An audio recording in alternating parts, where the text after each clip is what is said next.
Hi, welcome to the first episode of Dpen Crimes.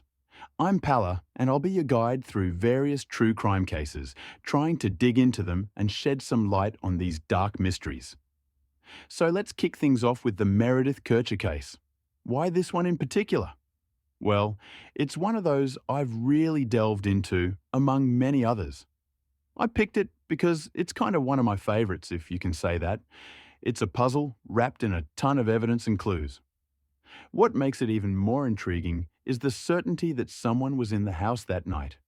Rudy Guede. So, as you might already know, Rudy Guede was in the house that fateful night of November 1st, 2007, when the gruesome murder of Meredith Kercher happened.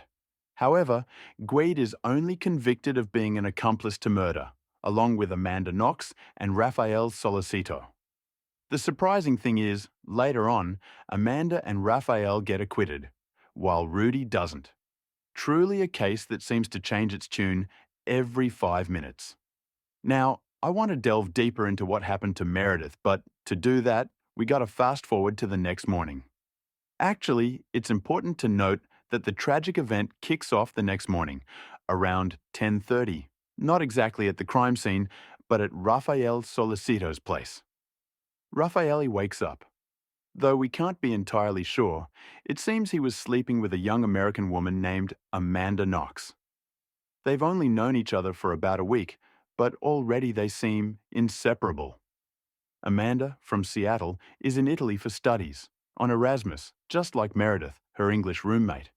Amanda, born in '87, so she's 20 at the time, meets Raphael, a southern Italian lad from Puglia, 5 days prior at this classical music concert. They hit it off. He's not a ladies' man. Quite the opposite, shy, a bit introverted. But since they've met, they practically spend all their time together. It's like this intense, almost eerie kind of relationship. But let's skip the details for now. We'll tackle them later. Back to Rafael Solicito's place. So, as I was saying, Rafael wakes up, gets up, and Amanda Knox tells him she's heading back to her place to take a shower. The girl starts making her way home, a split-level house in Perugia. Downstairs, there are some guys from Marsh, who will come into play later, while upstairs live 4 girls, 2 Italian girls along with Amanda Knox and Meredith Kercher. So that night, it was Halloween weekend, and the whole villa was empty except for Meredith. Everyone else was out. So, on the morning of November 1st, around 10:30, Amanda Knox gets back to 7 Via della Pergola and notices something a bit off. The front door's wide open. But for her, being American, it's not that unusual, so she just strolls in without thinking too much about it. At least, that's what she says. She walks in and, according to her story, which I still have some doubts about, she sees nobody's home. Nothing seems weird or broken, so she decides to take the shower she came back for. Afterwards, she notices some blood drops on the shower mat. Didn't see them before she hopped in. She shrugs it off, thinking it could be Meredith's menstrual leftovers. Not a big deal to her. She notices it. End of story. Then she decides to go dry her hair in the other bathroom, in this house, which is a pretty small place, 3 rooms with 2 bathrooms. She heads over there, where she should have noticed some poop in the toilet, but she doesn't pay it much mind at first, only catching it later and getting freaked out. Another weird coincidence, but she thinks maybe someone didn't flush for some reason. So she notices these 3 oddities around the house and gets a tad spooked. Long story short, she goes back to Rafael Solicito's place, tells him about the weirdness that's bothering her, and they decide to check it out. They head back to 7 Via della Pergola and notice something else. Or more precisely, Raffaele notices something else, according to their story, which isn't exactly identical. And since they were investigated, some people think their stories don't match because they're lying. Anyway, he notices Meredith's bedroom door is locked, and she's not answering. But they don't seem too worried about it. On the contrary, Filomena Romanelli's bedroom door, the other Italian roommate, is wide open, and inside, it's a total mess. There's even a broken window, so they immediately think it's been a robbery. They tell us there are clothes everywhere, and glass from the stone that was thrown through the window. Scared and worried, they say, they leave and gather in a nearby clearing, the one that later becomes famous for TV and media coverage of the case. The postal police arrive shortly after. Keep in mind, the timing isn't exactly like this. First, let me give you an overview of the events. Then we'll backtrack on the timeline, because it's important to know when each thing happened. Now, let's dive into the story and its dynamics. The postal police arrive, and they're told by a neighbour, not a super close one, that they found 2 phones in the garden. Actually, she finds one and goes to the postal police, and her son finds another one later. One of the phones is English and registered to Meredith Kercher, the other, Italian, to Filomena Romanelli, who was using Meredith's though. While they're outside, 2 postal police officers approach and ask what's going on because Amanda Knox and Raffaele Solicito are outside the house. The 2 explain they've already called the Carabinieri, though that's not true, and they have suspicions about something strange inside the house. The postal police go in, look around, and confirm there are indeed anomalies. Meanwhile, Filomena Romanelli's boyfriend arrives because she was out of town for the weekend. They join the discussion on what to do and not to do. Amanda Knox mentions Meredith always locked her door, and it's not worrying that she's not answering, presumably being away. A few minutes later, Filomena Romanelli herself arrives, alerted by Amanda Knox a few hours earlier. As soon as she hears Meredith's bedroom door is locked, she suggests breaking it down. So, the postal police proceed to break down the door, just as the Carabinieri, called by Raffaele Solicito. Only later, the recordings of the 2 calls are available, as evidence of this are arriving. Once the door's opened and broken down, Meredith Kercher's body is found, hidden under a comforter. She's completely naked, as reports say, with 43 injuries, 10 of which are stab wounds. It's a truly devastating scene. The cause of death seems to be at that moment a wound on the left side of the neck. Forensics arrive on the scene and begin the investigation into Meredith Kercher's murder. During our time together, we'll try to understand what happened the previous night. We know Rudy Guede was present in the house that night, as he himself admitted.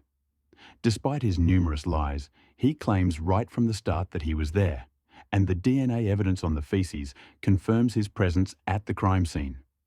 However, beyond this, we don't know much else about what happened that night.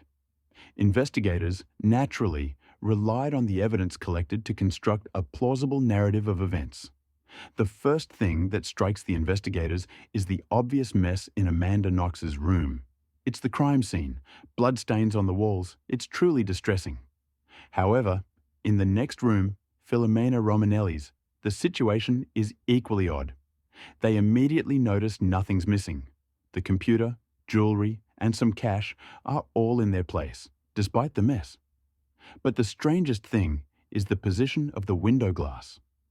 Contrary to what you'd expect, the glass fell onto the clothes, meaning someone first messed up the room, and then someone broke the glass from the inside, not from the outside, as you'd expect in a robbery scenario. This is what the investigators call staging, deliberate action to alter the crime scene and confuse the investigation. From the photos available online, it's clear it's an attempt at misleading. The window was broken from the inside, and the mess was created afterward. This fact greatly agitates the investigators, realizing someone's trying to deceive them. And there's also another rather mundane reason to consider. Who would try to rob a house where 7 or 8 university students live? University students usually aren't known for being the wealthiest social group, so it wouldn't make sense. This fact alone already sounds odd. Furthermore, while everyone seems to be shocked and touched by the tragedy, Amanda Knox and Raffaele Solicito are seen outside, in the alley, hugging, laughing, and joking. They maintain this attitude even when they're called to the police station to give their statement. This behaviour is quite inappropriate considering the circumstances. Everyone is interviewed, and the initial evidence is collected. The multiculturalism of this case, seeing the victim, Meredith Kercher, British with an Indian mother, found by an American.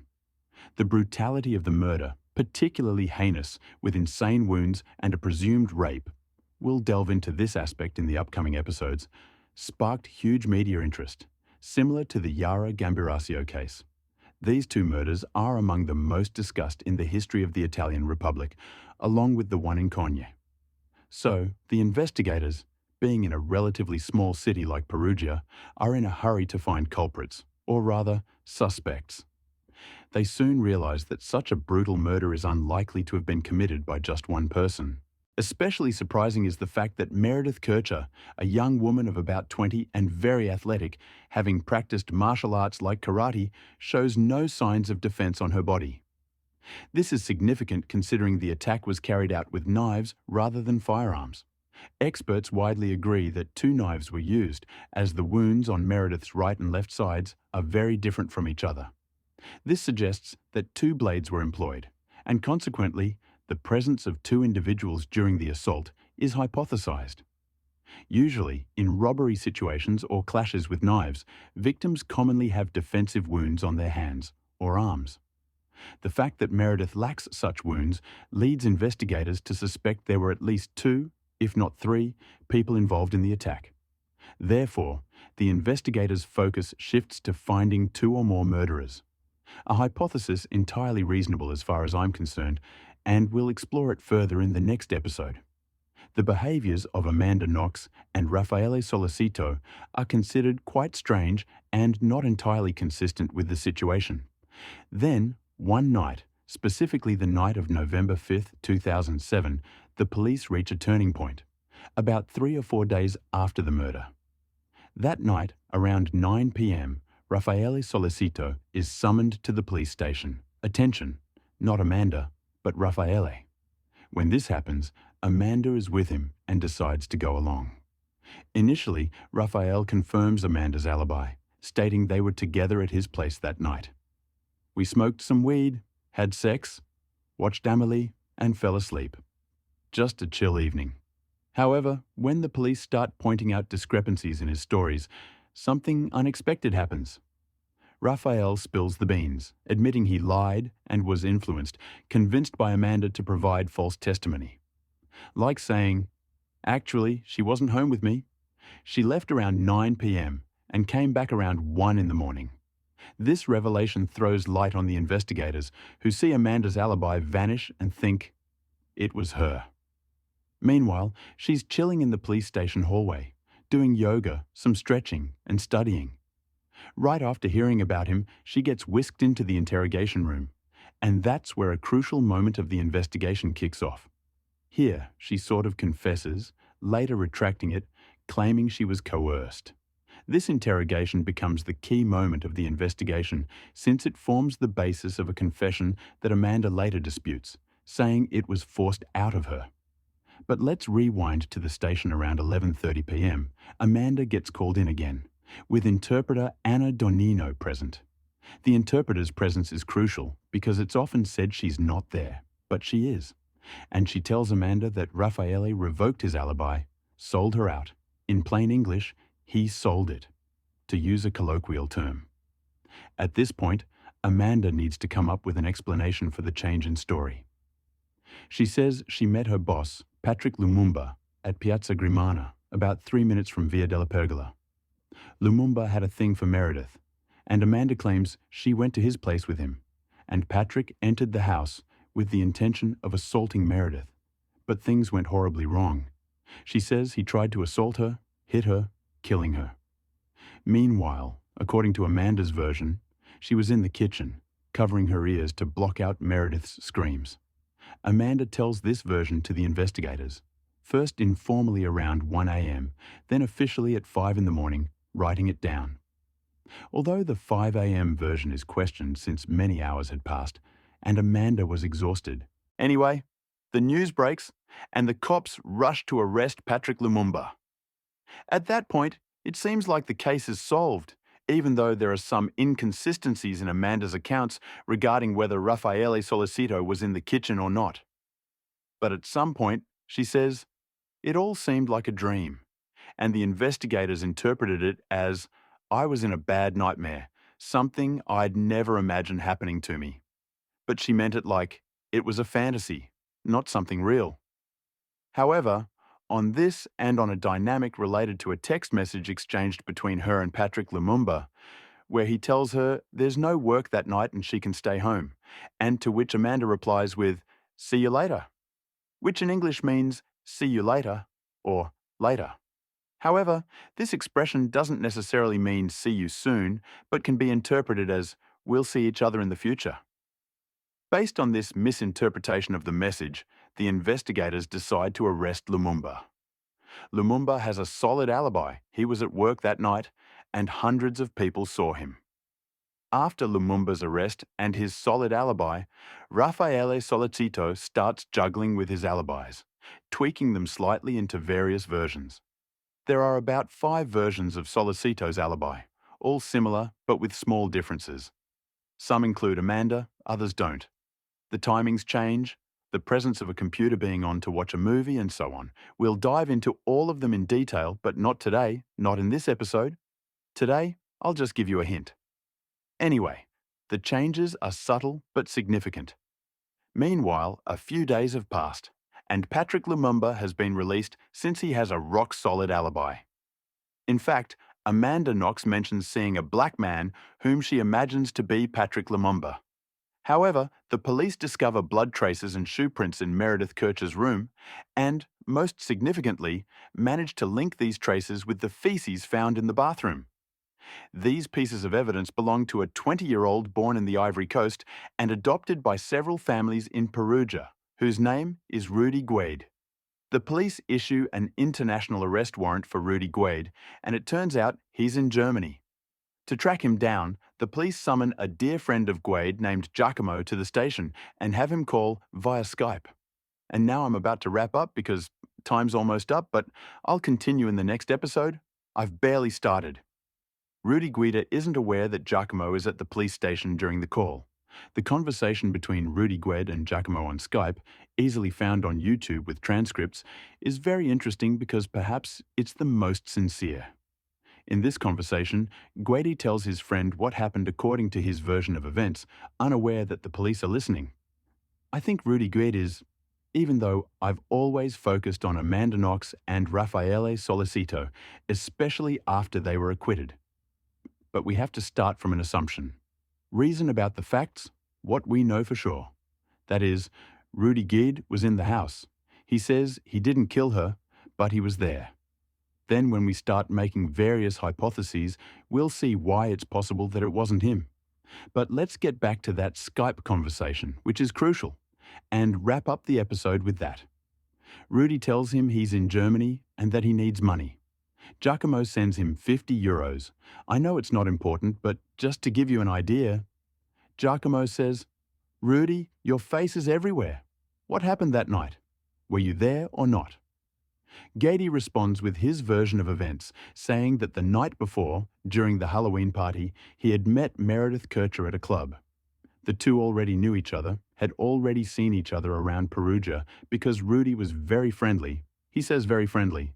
The Marche guys who live below Amanda Knox say just a friend, with the Marche guys. So he had already met both Amanda and Meredith. Rudy Guede says that night, on Halloween, they had seen each other and exchanged a kiss. However, no witness confirms this kiss. Guede goes on to explain that they had decided to meet the next day at Meredith's place after making plans, since they were in different company that night. So, they arranged to meet at 8:30 p.m. Rudy drops by to say hi to a buddy and grabs a kebab with him, about a 10-minute walk from where he needs to be. After polishing off the kebab, he heads towards Via della Pergola. He gets to Meredith's place. According to him, nobody's there. But she shows up a bit later and invites him in. So, he goes in, not through the window, but with her. She's like, "Sorry."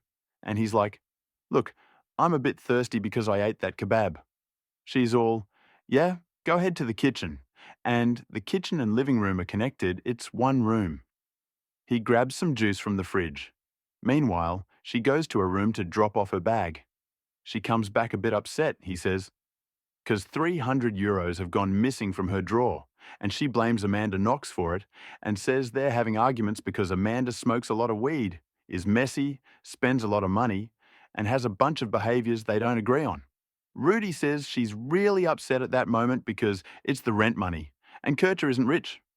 Okay, Amanda isn't super rich, but she's way better off than her. So there's this problem. They calm down, start chatting a bit. They talk, not sure about what, until they start kissing and getting into some foreplay. Sure enough, there will be some epithelial cells of Rudy Guede and Meredith Kercher's vagina, but there won't be sperm or other signs. No signs of rape by Rudy Guede will be found. While they're getting into this foreplay, while they're busy with some heavy petting, he says in the interview with Franca Leosini, she asks him if he has a condom. He says no, and they stop doing what they were doing. Get dressed. He's like, look, I need to use the bathroom because this kebab is bothering me, and goes to the furthest bathroom, which is actually the one near the living room but farther from the bedrooms. While he's doing his business, he hears someone come in, and within 10 minutes, chaos breaks loose. He's got his headphones on, listening to music while he's doing his thing. At some point, he hears a really loud scream and rushes out. And that's why he says, I left the poop in the toilet because I heard this really loud scream. He rushes out, sees a man on the threshold of Meredith Kercher's room, sees another figure, but then later will say it was Amanda Knox, but only after many years. Rudy Guede doesn't immediately say he believes the figure he saw wasn't Amanda Knox. In fact, he says to Giacomo, I don't think it's Amanda Knox, I'm not sure, because the newspapers were already talking about Amanda. As soon as these figures see him, they get scared and run away. Guede sees 2 or 3 figures, but he's not sure, not just because it's dark, but also because the lights are off. As they run away, the figures say this phrase, nigger found, guilty found. Guede claims to be very scared. He tries to stop Meredith's bleeding with 3 different towels, which will later be found covered in blood with his fingerprints. But when he realizes Meredith is basically dead and there's nothing more to be done, afraid of being blamed for a crime he didn't commit, he decides to flee. He doesn't just run away, but goes home, changes, and then goes to some nightclub to create an alibi. The next day, he leaves for Germany. That's Guede's account. Things get significantly more complicated and further details will be tackled in the upcoming episodes. If you have questions, let me know. I hope you enjoyed the episode, and if you have any suggestions on how to improve the live stream and the episode, let me know on Telegram and Instagram. Between today and tomorrow, I'll leave some interesting links in the descriptions. Bye everyone, have a good evening and behave yourselves.